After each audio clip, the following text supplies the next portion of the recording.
Queridas amigas y amigos, aquí estamos de nuevo en Bienvenidos Venezolanos TV con el exministro boliviano Carlos Sánchez Berzaín, quien nos va a explicar cómo en los últimos años eso que se llama el socialismo del siglo XXI o castrochavismo. Se le llama castrochavismo porque está dirigido desde Cuba y estuvo mucho tiempo financiado desde Venezuela por Fidel Castro y Hugo Chávez. Bienvenido, Carlos Sánchez Berzaín. Gracias, Alexis. Un poco de historia.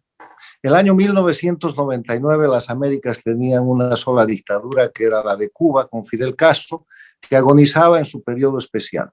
Llegó Hugo Chávez a la presidencia de Venezuela, de inmediato rescató la dictadura, le dio el dinero venezolano, el petróleo venezolano, y le terminó entregando Venezuela entera. Eso generó que el siglo XXI nazca con una sombra que fue creciendo, que al principio se llamó populismo bolivariano, movimiento bolivariano, liderado por Chávez. Después se llamó socialismo del siglo XXI y en medio de eso murió Chávez y el castrismo se hizo cargo del proyecto. Puso su candidato a gobernar Venezuela, que es Maduro, porque ahí se produjo un choque entre el castrismo venezolano y el chavismo venezolano. El representante del chavismo era Diosdado y el del castrismo era Maduro y ganó Maduro. Y con eso controlaron y convirtieron a Venezuela en su colonia. Y empezó una dinámica en la cual, más bien se asentó la dinámica, todas las malas prácticas criminales del castrismo que se pusieron en evidencia desde 1959, armas, guerrilla, terrorismo, agresiones, terrorismo urbano, guerrilla urbana, narcoestado, todo lo que hizo el castrismo, porque está totalmente documentado, se repite en este siglo, de la mano de un instrumento que es el Foro de Sao Paulo, utilizando a Venezuela como su plataforma principal, a Nicaragua y a Bolivia como los estados que controlan, con el apoyo en estos últimos años de dos gobiernos paradictatoriales que son castrochavistas, que es el gobierno de Fernández Kirchner en Argentina y el gobierno de López Obrador en México, siendo Argentina y México países con democracia. Entonces, en ese escenario, ¿qué es el socialismo del siglo XXI o el castrochavismo? No es otra cosa que la organización criminal disfrazada de política que detenta el poder en las dictaduras de Cuba, Venezuela, Nicaragua, Bolivia, que presenta sus actos como si fueran hechos políticos y que en verdad es una organización de crimen organizado transnacional a la que deberíamos tratar como crimen organizado y no como político.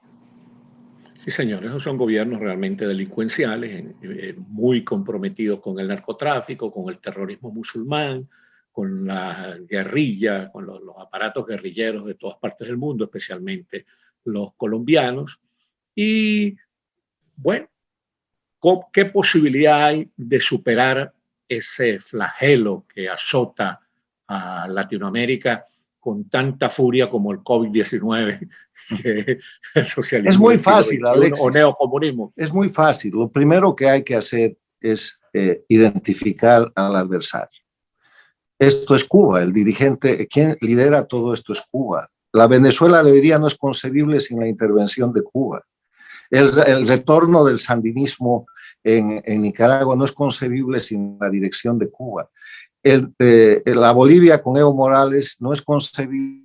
La liquidación de la República y la construcción del narcoestado plurinacional no es concebible sin la participación de Cuba. O sea, identificación del adversario, que quiere decir el jefe de esto es Cuba, y los líderes políticos no lo dicen. El segundo tema, además de eso, es llamar las cosas por su nombre. Los líderes democráticos de las Américas y del mundo deberían cuidarse de no estar cerca y de no confundirse con los jefes del crimen organizado transnacional.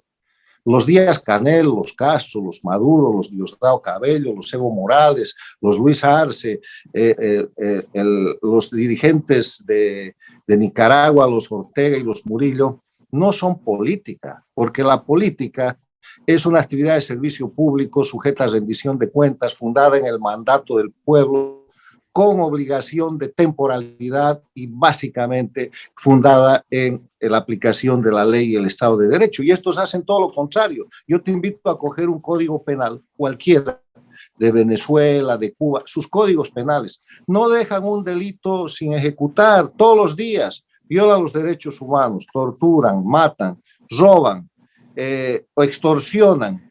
falsifican, porque sus elecciones y todo su sistema es una falsificación permanente.